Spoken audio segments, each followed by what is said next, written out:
Hi, I'm Bobby Halton, Editor-in-Chief of Fire Engineering Magazine, and this afternoon we have the tremendous pleasure to be able to sit down with Fire Chief Mitch Randles from Joplin, Missouri. On May 22nd at 5:41 p.m.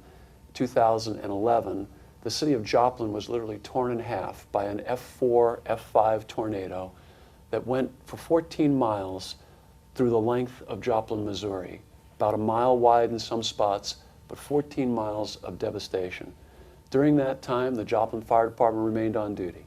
They responded in a heroic and courageous fashion and did tremendous work. There are several dates in the American Fire Service that we all recognize. May 22nd is going to become one of those dates, like 9/11, where incredible courage, incredible sacrifice, incredible dedication were common among all the men and women of this organization. They never faltered, they never hesitated, they never put themselves ahead of the people of Joplin and the city of Joplin. They put themselves second in every instance, and in some cases third, despite losing their own homes, despite having their stations destroyed, despite having unimaginable devastation. They persevered, they innovated, they created, they did what they'd planned to do, they did above and beyond what they'd planned to do, and they set an example, a bar for all of us to try to live up to. And for that, we thank you. And we're very honored to have the leader of this incredible organization with us, a man who was born and raised in Joplin, Missouri. Yes. And has had 20 years of service to the city of Joplin and currently sits as the fire chief of this proud and noble organization. And Chief, thank you for allowing us to spend some time with you. Well, we appreciate you guys coming up and talking with us. Well, no, we're honored to be here and thank you for the time. So your family is Joplin. How many generations have been Joplin folks in the family? Well, as far back as I can recall, you know, my family and my wife's family both were born and raised here, so at least 2 or 3 generations back, either Joplin or Webb City area. So. And you've seen Joplin grow. I mean, Joplin's the 4th largest city in the state of Missouri. Right, and yeah, over the years, you know, they've made you know, tremendous strides and has been moving forward. So. It's a beautiful, absolutely beautiful city. For the folks that haven't been to Joplin, it's almost picturesque. It's got a beautiful downtown with, you know, the old 1940s style buildings with the ornate cornices and things of that nature. And then it had the residential district, which unfortunately was destroyed. Beautiful homes. So what I've been telling folks to do is to go to those Google Earth pictures before, so you can have an idea of these picturesque neighborhoods that were just gorgeous. I mean, it's where, you know, where people would want to live. Obviously, it's a great place to live. Right, and I agree. And you know, the city has really worked hard over the last several years to you know, maintain and have a rebirth of the history of the city of Joplin, back to the, you know, the 20s to the 40s, where the you know, basically the mining boom was going on here, and you know, the city really embraces its history. So and you can see it. You can see the buildings that have been preserved. We call America a disposable nation, but there's a lot of cities in America that didn't fall prey to that and are embracing the restoration of these gorgeous buildings, these wonderful buildings. If you wouldn't mind, and I know it's painful, and we should probably tell everyone that the chief lost his home. All your family safe, though? Yes, they are all safe. So, but many, 153 people lost their lives that day. Yeah, actually we're now at 158 as of this morning. 158 as of this morning. So it was the deadliest tornado in the history of the United States. It's very close. I think we are now, yes. Well, I guess since we kept records and you know, maybe way back in the day, but as far as we know, this was the deadliest tornado. Yes. So if you don't mind, and I know it's painful, but if you don't mind, take us back to May 22nd, 5:30 p.m. Where were you? What were you doing? Well, I was actually at my son's high school graduation. He graduated from Joplin High School. We had just finished the ceremony when I got a call from my emergency managers, you know, telling me that the weather was getting pretty bad, that they were getting ready to issue tornado warnings, and that you know, I probably needed to think about getting to work. And so as we were leaving, you know, the graduation ceremony, you know, I was going to take my wife and my kids home, and then you know, get in uniform and go ahead and come to the station and you know, kind of do our normal storm routine that we have when events like this, well, not events like this, but when normal weather things happen. So what is it? Well, just interrupt you. What is the normal storm routine? What would the men and women do? Well, typically our emergency manager and a secondary chief officer would come in and monitor the weather and, just be here to help our dispatchers and our on-duty folks make that decision on, sounding storm sirens, on the path of the storm, and alerting the citizens, and just the normal things that go into the decisions that are made by any of the towns that are in the Midwest and in Tornado Alley. So. Right, which nowadays goes from basically California to Ohio. Yeah. While I was in Boston just 3 or 4 weeks ago, 2 towns were leveled by an F4. Yeah. In Boston, to Springfield, Massachusetts. Yeah. So it's about 5:30 p.m. You're leaving your son's graduation. You get the call. It might be time to do a weather watch or get ready.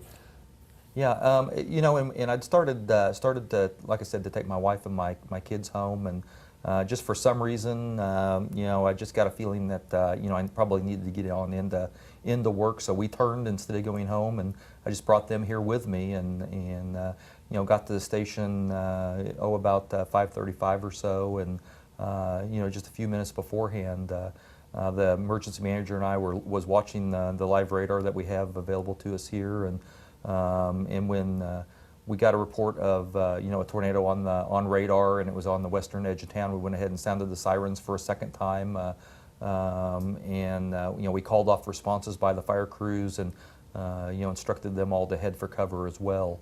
And then just a few minutes later, we started getting reports of damage and debris, and the tornado hit the western side of town. So it came from the west, and the Joplin's kind of a rectangular city. Yeah. And it was almost dead center, just a little bit south of dead center as it looks on the maps, and just started coming through. Right. And so you're here, physically here, which is downtown. Right. And just a little bit north of the storm line. The storm line's about a half mile, quarter mile, a little bit off. So you're here with and then you have a crew here with 2 engines and. They run a ladder truck. So. A ladder truck out of here. So you have a crew here. So as it starts to come through, what was the first major part of Joplin it hit? Is it the hospital out there? Is that St. John's the first major? Yeah, it actually touched down out in one of our neighborhoods on the west side of town, actually almost right on top of the site where we're getting ready to build a new fire station, Fire Station 6. Wow. Progressed west through town. It really intensified once it got to about Schifferdecker, road that's here in town, which was once again on the west side of town, really intensified once it got to Maiden Lane, which is where St. John's Hospital is and where my fire station number 2 is. So there's currently 5 fire stations. You're planning a 6th. You have your on-duty strength is about 22, 23 men? 24 is what a shift 24. is, and then of course we typically have some vacations and stuff in there. So. And your total strength, Chief, is? 80. 80 men and women. Okay. So you have 80 men and women available to you. Right now you've got 24 on duty. This horrible tornado is bearing down on the city. You've got your people under cover. What happens next? You're here. What do you start hearing? Well, probably the next thing that we hear is the crew from Fire Station 2 call in stating that they've been hit by the tornado, and that their engine is, of course, out of service, and the station's been destroyed. Destroyed. Now, how did they stay safe? Where were they? What kept them safe? Well, it's a station that was built back in the 80s, and once again, Type 5 or wood frame construction. They got into an interior restroom in the captain's bedroom and area, and basically the 4 of them hunkered down in a shower with a couple of mattresses over them as the tornado basically disassembled the building. Wow. Wow, God bless them, and they survived. Yeah. They survived without a scratch on them. So. Not a scratch on them. Yep. So you've got these 4 firefighters out there. Their engines disabled, but they're okay. Right. So radios are still working. Absolutely. We just installed a new digital 800 trunk system back probably a couple, 3 years ago, and it performed flawlessly throughout the event. So now you've got reports. Station 2 has been hit. You know that much. You know your men are okay. Right. And I don't mean to use men pejoratively, men and women, whatever Right. they were. But so your crew is good, and you're still here. Mm-hmm. At that point, had the tornado come all the way through yet, or were they reporting in early? They were reporting in early. Of course, they're on the far west edge of town, so they were reporting in very early. The tornado was still progressing through town at that time. And give us an idea, for those of us, I currently live in Tulsa, Oklahoma, so I'm starting to learn about tornadoes, but I'm a New York City kid, and we actually had a safe room put into our house before your tornado. Right. After your tornado, 3 people in my neighborhood put in safe rooms, and I was Right. like, God bless you for that. And routinely during storms, our neighbors will show up at our home because they know we have one. And we always tell them it only fits 8 people. Shortly after your tornado, we had like 20 neighbors show up. So it was an interesting storm. And after that, everyone decided to get their own. But the men are safe, you're safe, this tornado. So what I'm trying to get to is, how big is a tornado's footprint? In other words, it's hard for people picture tornadoes as being very isolated. But Right. this thing is up to a mile wide. Right. And so what's the circumference around? Is it like a mile all the way? Is it like is the diameter of it a mile, you think? Is that how it works? Yeah, I think at its widest point it was probably about a mile in width, and the damage path was at least a mile for most of it through the center of town. The actual, I guess what you would call the catastrophic devastation area was about 8 to 10 blocks wide at its widest part in town. For the majority of town, it was probably about 6 to 7 blocks wide. But you're not a mile, or even say, 8 blocks, a half mile. You're not out running that in a car. Oh, no. If you're in the path of that, that's... Yeah. And you What's gotta, its speed on the ground, Chief? What does it do there? Well, and they were talking about how slow moving this one is. Most tornadoes that come through the Midwest are fairly quick moving or rapid moving, 50, 60, 70 miles an hour. The mileage I've heard on this one is like 20 to 25. So this thing's just lumbering through. Correct. And the wind speeds were? Over 200 miles an hour is all the weather service will tell us. We saw several things that are just, incredible to believe. We saw vehicles literally wrapped all the way around trees and touching, each other on the two ends on the other side. Bumper to bumper, Yeah, bumper wrapped to bumper, around. wrapped around trees. We saw 2x4s and pieces of wood or other materials that were drove through homes, concrete walls.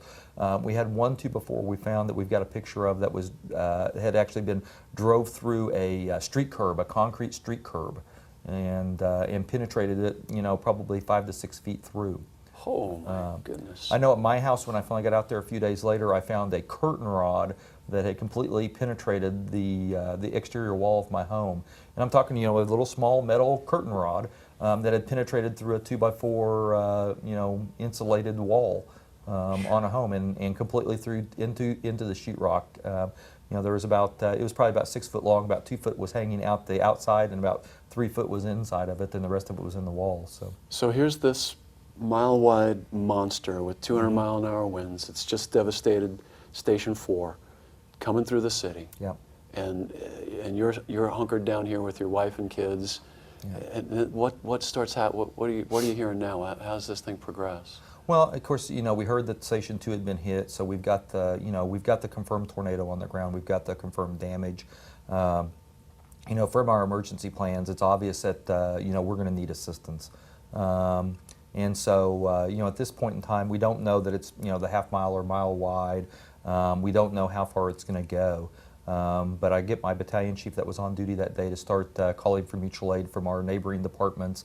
My emergency manager start setting up the EOC and contacting department heads, and basically start calling back folks to get them in so we can start to handle and respond to the incident. So phones were still working, or was it mostly cell phones and things at that point? No, phones were still working. Cell phones were doing okay outside of the damage area.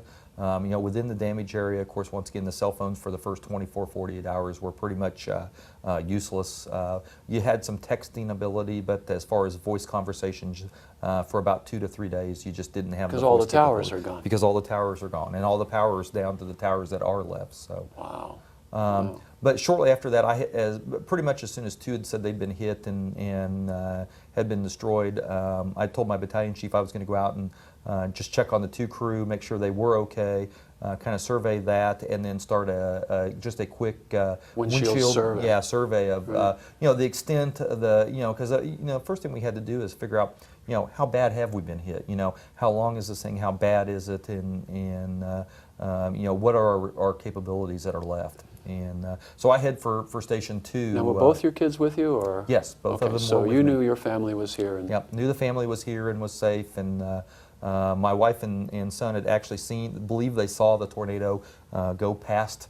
They were down trying to get some cell phone reception, the Warren family members, and they believe they actually saw the tornado progress through town. So. Wow. So then what do? You're out, I can't, and for folks that haven't been here, I can't imagine what was going through your mind when you hit 20th Street. Well, when I pulled up to Station 2, I was obviously shocked at the damage and the destruction. We had 2 engines and a brush rig at that station. One of the engines and the brush rig were completely buried under the rubble of Station 2. There was a white car sitting out in front of the driveway, which I guess had actually been driving down the street. Had gotten lifted up and blown into the station, actually impacted the fire station. When the crew, basically when the tornado had passed and the crew came out of their shelter, they walked out and looked in it, and there was 4 people in it. And did they survive? Or? They did survive. The crew got them out, treated them quickly, and grabbed the pickup truck that I can't remember if it was one of theirs or if it was someone driving by, and transported them down to the hospital. So the hospital was still up and running. The hospital got back up and running, or? Well, no, actually the hospital pretty much was devastated once again. Very few, if any, windows left in it. Of course, all of the electrical power was down. Their emergency generator was on that north side of the building, so it was down. It had been destroyed. There were several gas leaks within the building, and they were in a pretty rough way when the first folks got there. Wow. But transported them over to the other hospital, which is about a quarter mile away, and got them to some care. And then the rest of the crew. So these guys were improvising, grab a pickup truck, treat absolutely. these people, stabilize them, and start moving them. Yep. So these are, when people talk about writing protocols and policies and procedures, you can't foresee that kind of thing. Yeah, you can't. And I've been asked probably a dozen times, did you follow your emergency plan? And I'd love to say yes, we did, but no, we didn't. I mean, this was not written into the emergency plan. We never planned on losing a level 2 trauma center. And having it just completely devastated. Losing 2 fire stations. That would be part of the plan. Exactly. We're going to use this level 2 trauma station. Yeah, we're going to transport people to these 2 facilities, Right. and basically that was just wiped off the map. Now, I heard, and then just or segue for a second, that it was actually moved on its foundation. Is that true? Or? I don't believe it was actually moved. Okay. In talking with the engineers that I've talked to with FEMA and that the hospitals, dealt with, I believe it was more twisted. It got kind of a torsion load put on it, then turned about 4 inches.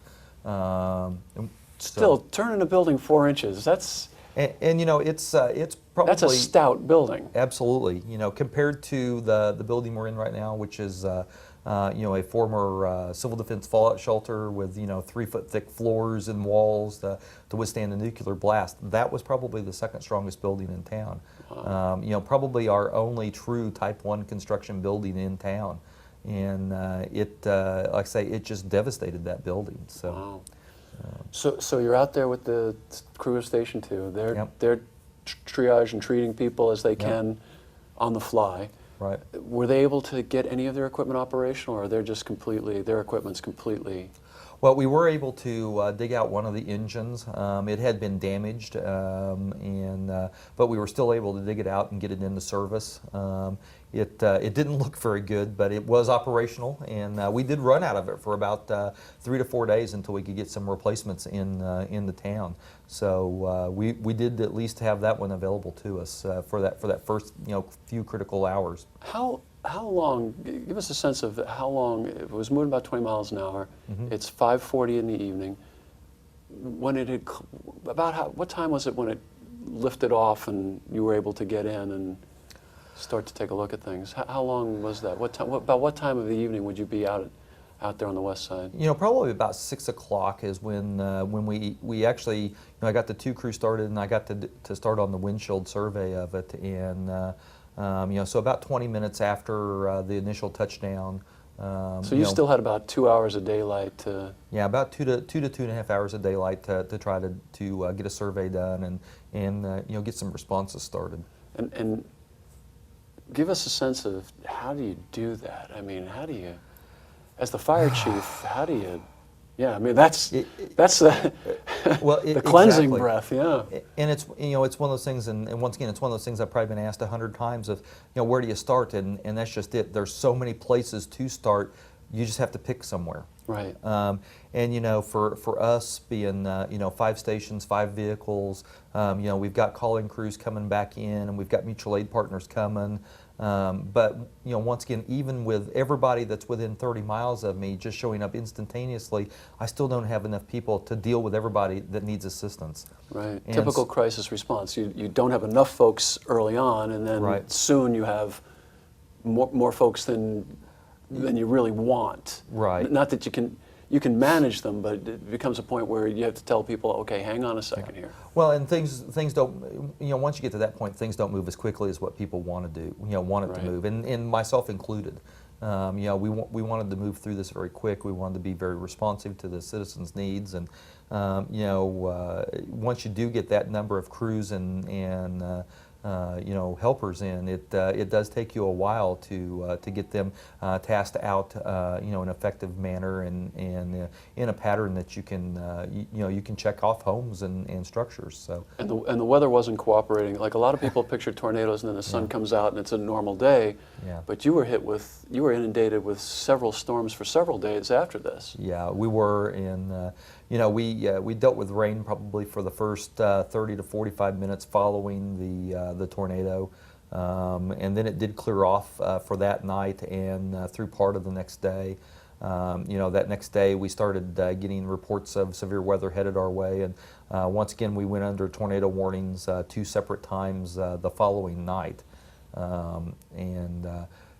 once again, you think, okay, I've gotten hit by this thing, and now we need that break in the clouds, if you will, to give us time to help folks and to try to recover, and it just didn't happen.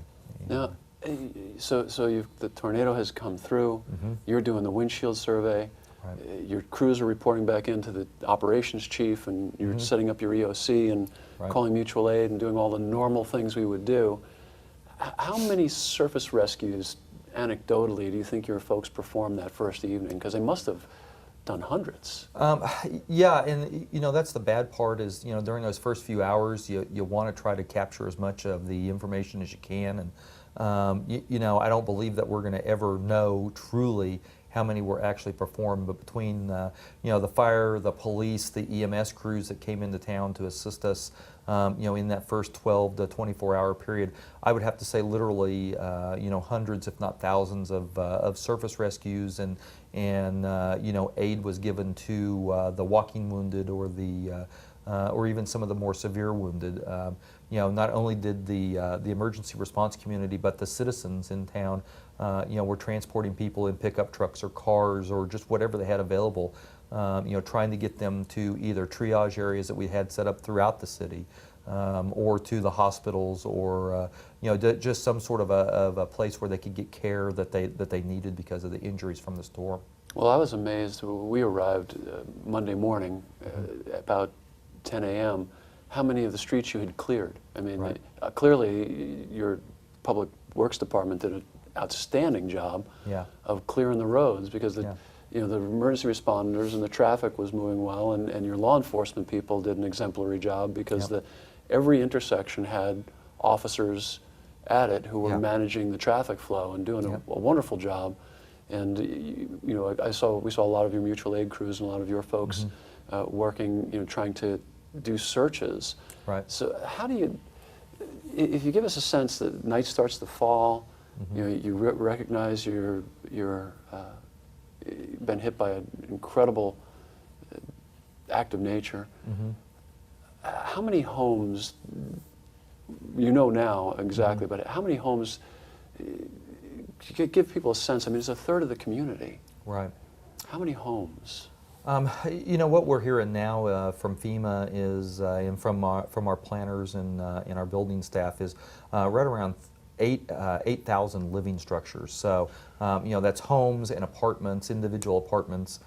So, you know, if you will, we've got, you know, over 8,000, because obviously a lot of those have more than one person living there. As a matter of fact, for the city, what they estimated was about 2.5 people per structure. So, you know, if you take that, you know, you've got 16, 18,000 people Right. displaced. And then there's nursing homes and places where your density is much higher. And Exactly.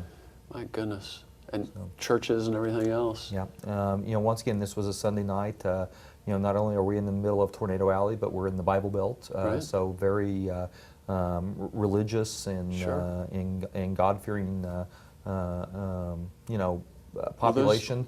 And you know, a lot Evening of people were at services, church. yeah, and, 5 o'clock, 5:30 evening services.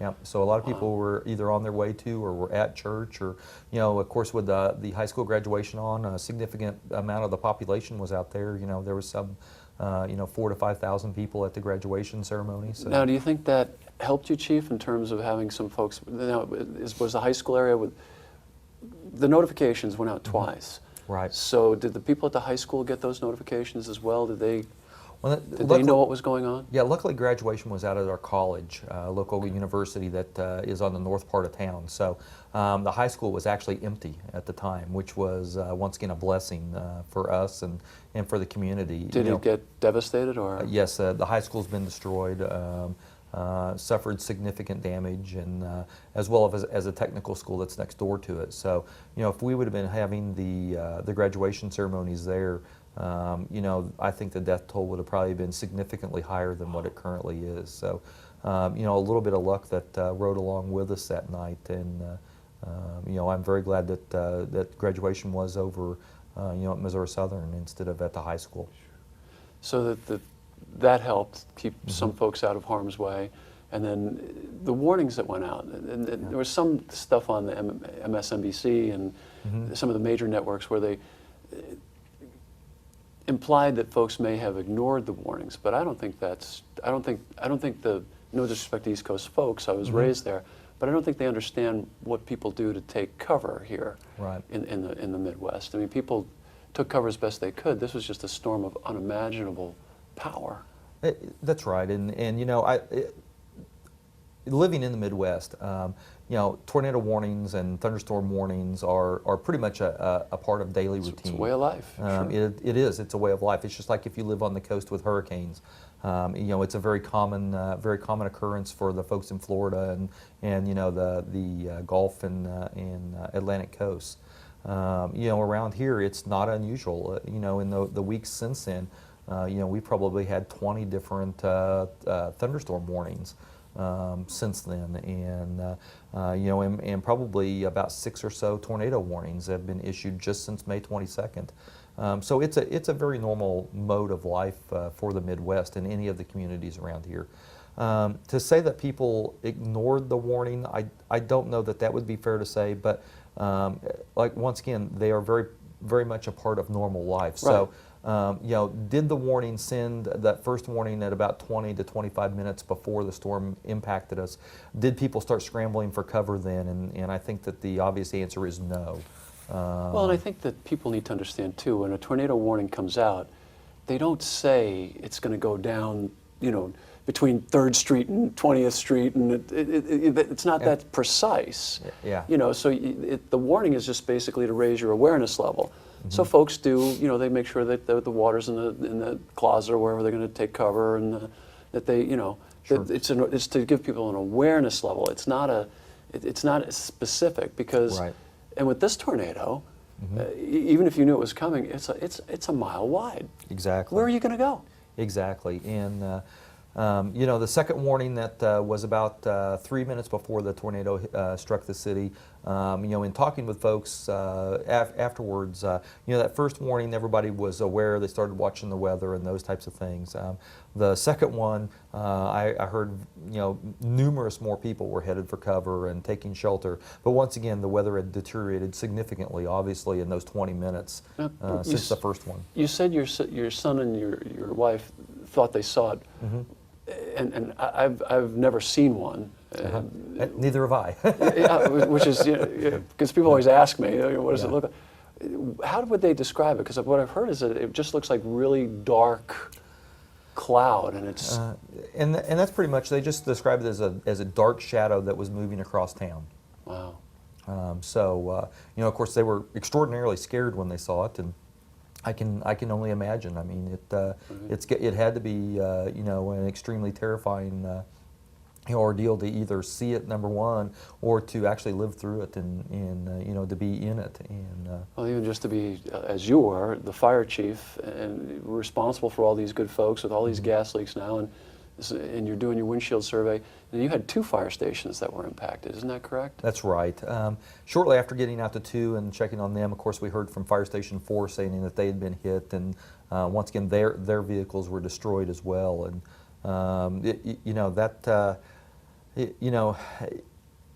it was a significant impact to us, and it definitely hampered our response capabilities.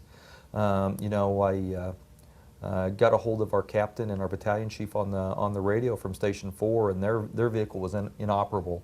And so we just basically salvaged some of the EMS equipment and the rescue equipment that we could, threw it in one of the personal pickups of the captain that actually ended up being destroyed as well, and just driving it to different sites where we had people trapped and trying to effect rescues. So now, after you did the windshield survey and you knew what you were up against, or had to start to formulate in your mind what you were up against, right. Where did you go after that? Over to the EOC, or where did you report in? Yeah, we came back to the EOC, and during that windshield survey, I'd gotten a hold of the city manager. We had met up on Main Street about the middle of the devastation, and actually he and I performed a few rescues of our own while we were out doing the window survey. Wow. Pulling some folks out of some basements and then out of a collapsed church as we were doing the... I'll never say anything bad about a city manager again.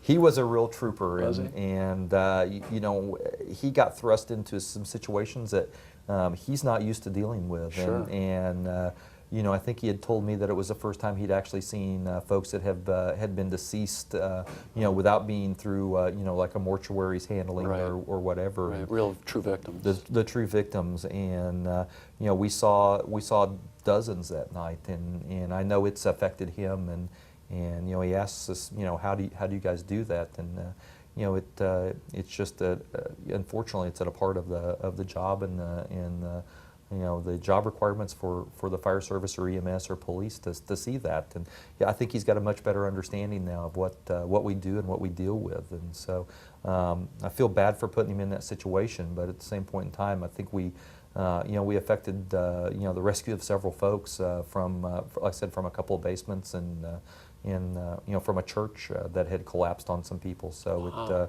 It was also a good part of our survey. But once we got done with that, we did come back down here. We laid out a basic path of the storm and started getting our GIS folks to drawing us some maps and some grids to start getting some grid searches set up. So, within about an hour and a half of the storm, we had a general path of the tornado, we had a general area that was affected, and we had a grid plan getting set up via our GIS folks to get out to the responders. So we could start to get some kind of, some sort of order to the search patterns and to where we'd been and where we still needed to go. And it reminds me, when you're talking now, John Hanson, who's a great friend of mine in Oklahoma City, went through the devastating F5 that went right through the heart. And like you, John lost his home, lost everything. And he said, initially, it's windshield surveys, surface rescues, right. Trying to assess what do we have here, what do we need, what's our what's our damage and what's our plan going to be. Right. And for you, it's got to be even more intricate in a way, because for the Oklahoma City people, lots more resources, a much contoured. Joplin, Missouri is a rolling, hilly area. A lot of people picture the Midwest as all flat, like Illinois, Indiana, and cornfields. Right. This is a very contoured city with beautiful hills and little valleys. So you really needed to drive that 14 miles in order to understand what had happened. So you've done that, and you're back here. Now, the city manager assumes the role of incident commander, or how do you operationalize from that point? Pretty much what we did is, of course, he was, as the city manager, he's in charge of the overall city. Right. He's the final call. Right. But he turned to me basically, and asked, "What do we do?" Right. And what's that incident command thing you've been talking about? Exactly. And that's I was talking with Greg Gaines from the U.S. Fire Administration yesterday, and I told him, I said, I just completed my EFO certification, and I told him, I said, when I was up at Emmitsburg in my 3rd year going through EFSM, I'm sitting there thinking, boy, we'll never do anything like this, and that's some words I've ate now, but that was an extraordinarily helpful class, and I was so glad that I'd been through it, because it did help me think ahead to not only what I needed to do in the next 12 to 24 hours, but what I needed to do past that, and what resources I needed to get started towards towards the city, and so we sat down and basically on a whiteboard with the department heads we had in, which was about half of them at that time, started to outline what are our first immediate needs, and of course the first one was search, rescue, and medical care for the citizens that were affected. Secondly was getting some sort of a coordinated search to go house to house to search those homes that were affected, and then third was to start providing shelter for the citizens that had lost their homes but were okay. Potentially 16 to 20,000 people. Exactly. Starting trying to get them shelter, and so we started with that initial list, and then moved on from there. I think once we saw the level of devastation in the probably the 4 to 5 miles that we drove, it was obvious that we were going to have a significant amount of injuries. It was obvious we were going to have a significant amount of dead, it was obvious that this had outgrown not only our local capabilities of our local department, and then our normal mutual aid partners, but it had outgrown our regional planning and probably our state planning, because of just the number of affected residents, individuals, and just the amount of devastation. I mean, it just, you go out and you go to search this stuff, and it's not just like lifting up something and looking under it. This is intertwined, locked together debris. Right, it's not a collapse in any kind of traditional way. Exactly. It's not structural collapse from some faulty component, or even fire damage where you can get pancakes and lean-tos. This is like a blender. Yeah, and that's exactly what I've heard it called. I mean, it's just like taking, a 6.5 mile long, mile wide section of a city, throwing everything into a blender and hitting liquefy. And it's very heartening to hear you say, in my EFO training, my emergency management preparedness classes that I took came into play and made a significant difference, because oftentimes people ask us, why do you train so much? Why is that so important? And I tell them, you have to train every day because of problems like this. No one could foresee the types of rescues your folks would have to perform, crimping gas lines, which I'm sure they had to do. I mean, you can't, there's no more just isolated problems. It's not, everyone has to become a MacGyver of a sorts. Exactly. And that requires training, innovation, confidence, and the ability to act without permission, and, which is great. We were speaking earlier about, did we follow the plan? The best plan is to have well-trained people and trust them. Exactly, and that's what I was talking with yesterday when Chief Gaines called, and I told him, I said, I think that the thing that contributed the most to the successes that everybody are telling us that we had here is the fact that not only in my department, but in other departments around us within our region and within the city and within the city leadership, we have the right people in the right jobs performing the right work, and that was just so critical to what we've been able to do here in the last 5 weeks since the storm. And I can tell you, within my department, I knew that once I got my deputy chief, my operations chief, my battalion chief, lined out on where I wanted to go, that I didn't need to check on them or micromanage them. I knew them, I trusted them, and I counted on them to get the tasks done. And that freed me up to look at the larger picture of, okay, they're taking care of the here and now. Where are we going to be 12 hours from now, or 24 hours from now, or 48 hours from now? It allowed me to do that future planning to get them resources and equipment and get their needs taken care of when those times came. So it was extraordinarily valuable to have those well-trained and once again, those people that were able to improvise and respond to the incident at hand, because like you say, there's no way you can predict this. There's no way you can even, the human mind, I don't think, can imagine an event like this. And you've got to just be in kind of reaction mode. If you're looking for everything written out in a plan, it wasn't there, and I can't produce it. Right. A lot of what we were doing was reactive by what we knew we needed to do and what we knew was right to do. And once again, having those people that were capable, that were well trained, and that were trusted to do the job, I think, not only within my department but within the city and within the region, really are the ones that spelled the success to this. More so than just my role. I mean, I've been the very public figure of the fire response here in town, but that's it. I mean, I honestly depended, counted on all of the folks, not only within my department but regionally.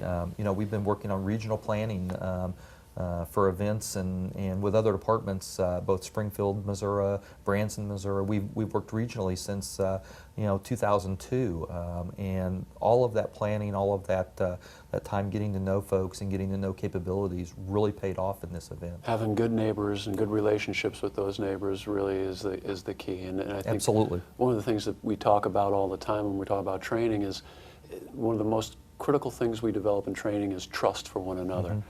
And I think it was Anart de Peek who said, 4 brave men who do not know each other well won't attack a lion, but 4 less brave men, mutually assured of each other's reliability and trust, knowing each other, will attack resolutely. Right. So developing those relationships is so critical. And you see some departments that are silos. We're not going to need anybody's help. Yeah. That's a bad plan. And you guys, fortunately, didn't have that mindset. Right. Joplin's a very warm community to begin with, but your organization and you, obviously, and your men and women are those kinds of folks too. Yeah. It's, you're very warm, very open, very gracious people, and so I think that probably played a lot into how well things went, and things did go well. I mean, we arrived 8 o'clock in the morning, and it was a beehive of activity, and all those bees were wearing either yellow gear or black gear. And they were going through the buildings one by one, and the markings were on the buildings. And this is less than 12 hours after, maybe 14 hours after you had been hit, and so much work had already been done. It was just amazing to see. And I think that the training aspect there is huge, and it really came through. Let's talk a minute about your men and women, because I think it's important that folks know 4 of your folks besides yourself, so 5 total, or 3 besides me. Lost everything. That's correct. Homes are gone. Yes. So right now you guys are living in temporary conditions and temporary.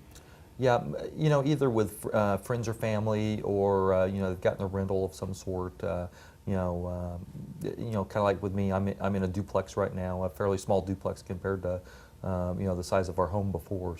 So you're looking down the barrel of a week to 10 days of nonstop work, and your wife has to, and your children have to figure out where we're going to sleep. Right.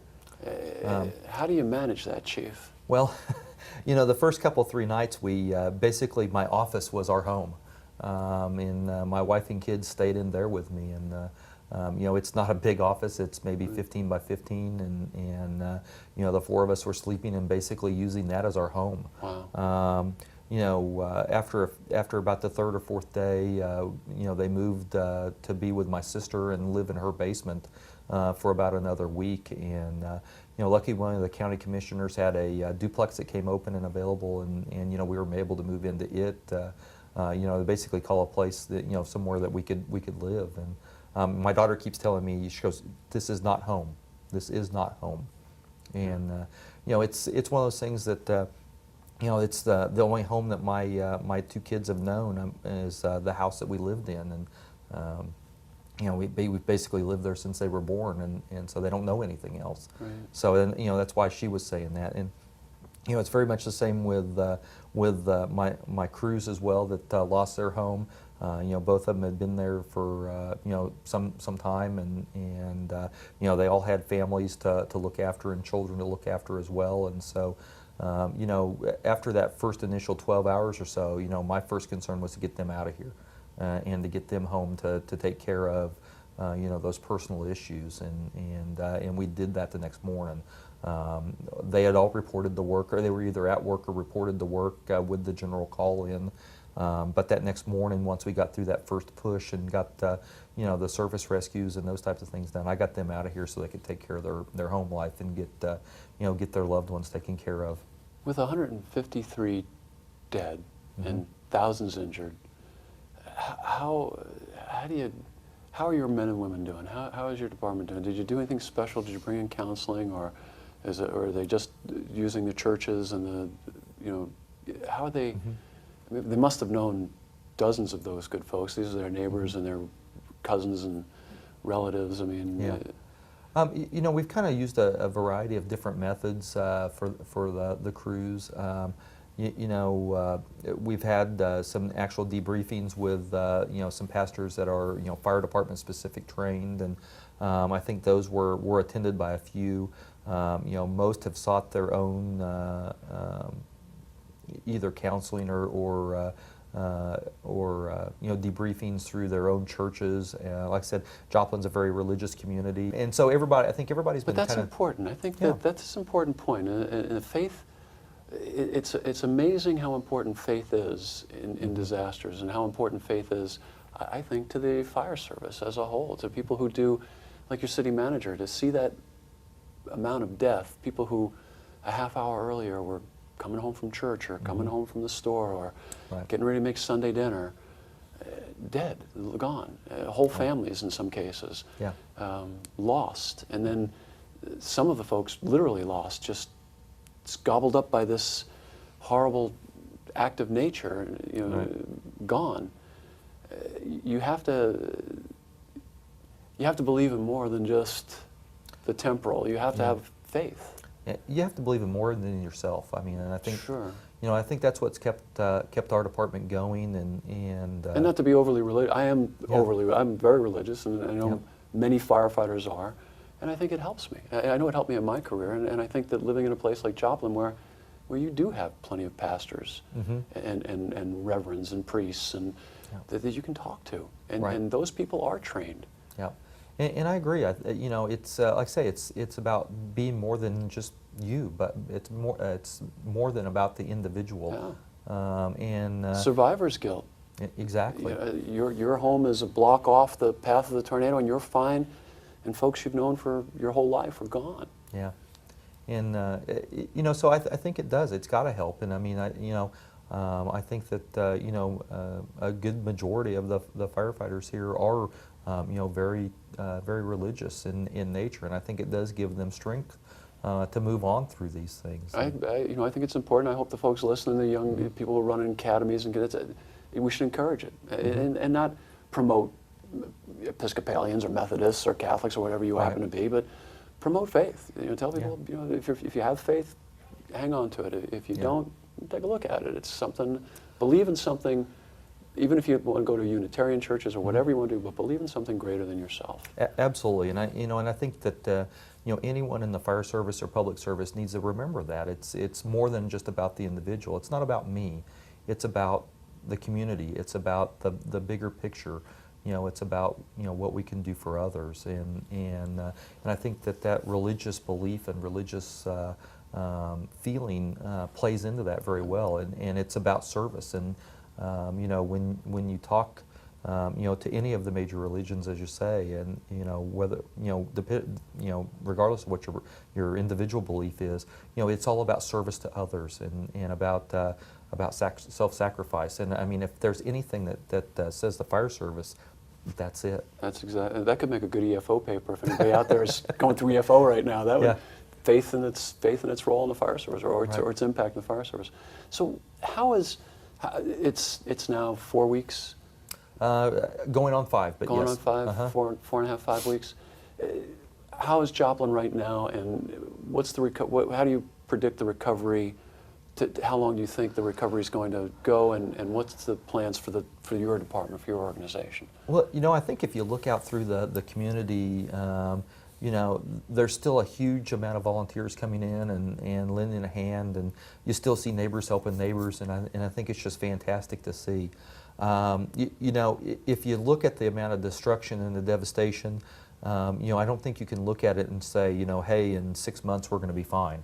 I think everybody knows that that's not going to be the case. It's got to be a 20-year plan, really, I think. Exactly, and that's early on. I had some folks asking about, what are you going to do about replacing fire stations and fire trucks and those types of things. And I said, and I believe this, not only for the fire service, for what I'm deciding with the fire service, but it's what the city manager and the council and our planners are deciding about the community.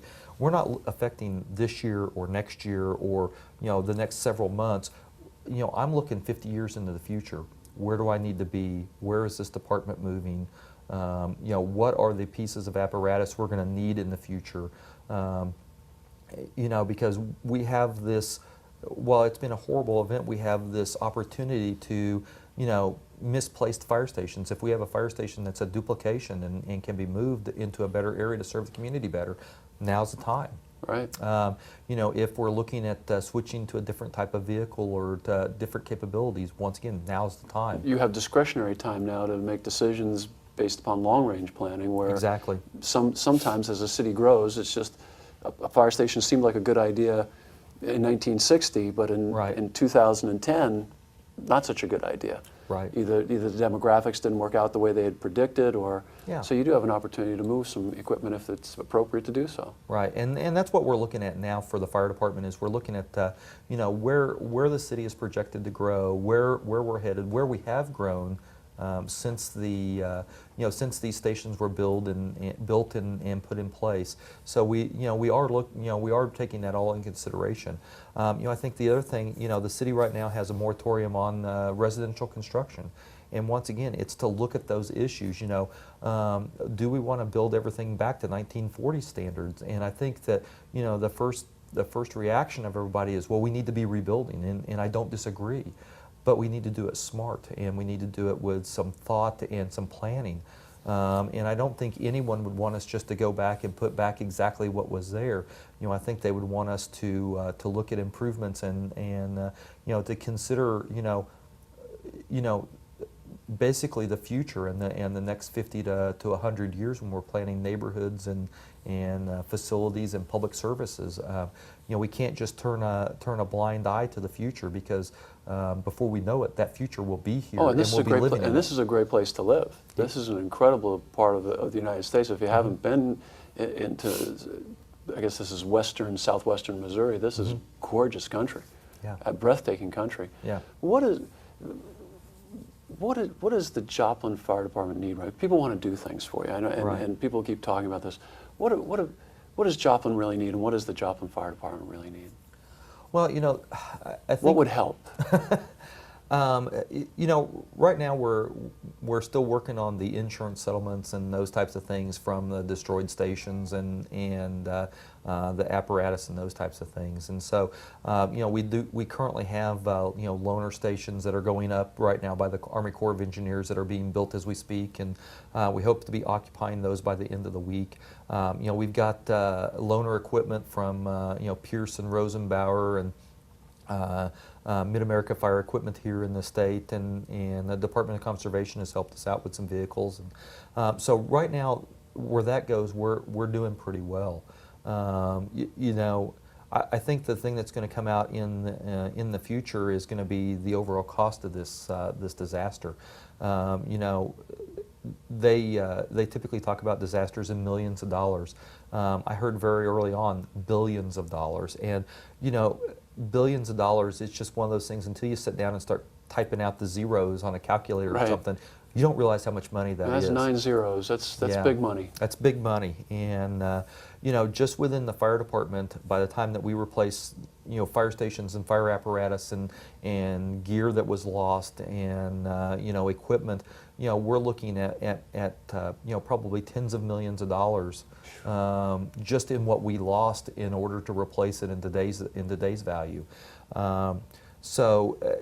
You know, some of that's going to be covered by insurance, but obviously not all of it. Some of it's going to be covered by FEMA, but once again, obviously not all of it.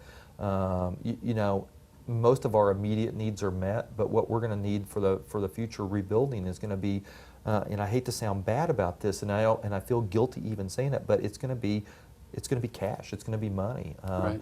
You know, to pay for this new equipment, to pay for those differences. Well, is there somewhere where people can go online or something if they want to make a donation to the Joplin Fire Department, or is there anything set up like that yet, Chief, or to the city of Joplin? Yeah, the city does have a couple of funds set up, and I don't think there's a fire department specific one. Once again, because of the way we're set up, Right. you know, we are a city, so Right. it all goes into The general fund. the general fund, and all, but. So I do know there is one. I'll get you one before we leave. Okay, because we were correct on that. Our initial report from there was all well-intentioned, but we don't need box loads of clothes. We don't need, you know, what people wanted to give away. Right. We need cash. Right. And that's going to sustain Joplin into the future. Yeah, yeah. Most of those immediate needs were met very quickly within the first you know, week or so, and so. And we'll put that out. I mean, Yeah. we'll build that into the presentation. We'll make sure that people know in the beginning and the end how they can contribute to support. Sure. So you're doing okay? You know, we're trying. I mean, you know, obviously, you know, my family and I are a couple weeks behind the curve, as you know, because of the workload that was there for the first couple 3 weeks, and so we're in catch-up mode. We're still sorting through what we were able to salvage from the house, and I say we, my wife and kids were able to salvage with the help of my folks and you know, my brothers and sisters, and then you know, several of the union members from around the region came in to help us. You know, I have to admit I salvaged very little from my house. You know, these folks that came in did that for us. So, you know, once again, that's kind of where we are.